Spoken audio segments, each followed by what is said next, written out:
Good morning guys.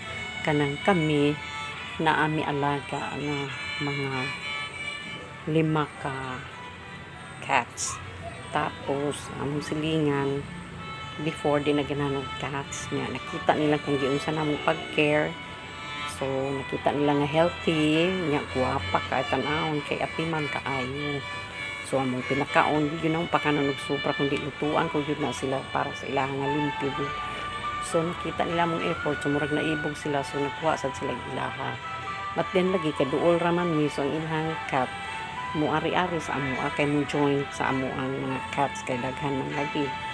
But then niabot ang time na napulaan na sila og atinan silang cats. Makita na mo usay di na makakaon, so kami na lang magpakaon natin. But then pagkadugayan na ang cats murag pasagda na nila, bisag mangayo sa ilahaw food, di na nila matagaan kay siguro busy sad sila. So what we did is kami ang nagatiman. Ang nahitabo ang ilang cats nagkasakit. Pagkasakit akong gipakita nilang inyong cats di nakabarog, so karon akong gikuan gi-take care, so naulian. But for the second time around nasakit na sa as in sakit akong dugang kay labay-labayan na yun nila nga ilahan ang alaga. So this time among gibutang sa cage, and this time mo na among gi-feed kay di naman mukaon. Bilang unta ta magkuha-kuha og alaga kung di na ito kaya, no?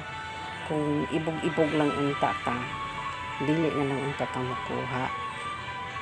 Anyways guys, I hope na ma-okay ra ni siya kay di naman mukaon na lang sirens na lang para makakaon. So kanang usa sad amo lang higot-higot pero di na permi gihigot kanang ikuan na karon kay para nga di makaadto sa layo. Okay? Pero alagang-alaga na namo. Kaning gi-feed mo ni si Mio, cat na sa mong silingan. And then kanang saluyo na si Charlie. Oh, diba so cute. So si Charlie gitali lang sa dinha kay gipagawas na para mainitan kay sa sulod ra man na siya. Then hadlok man sa biga basig makawala. Kay sa sulod na man na siya unsa na siya iyahang kalibangan ba. Nakakuan na siya sana cat litter man na siya. Og basta alagang-alaga na mo siya. So ang naluoy na ko anik kani si Mio kanang gi sirens. Okay, that's all for this morning. Thank you for watching.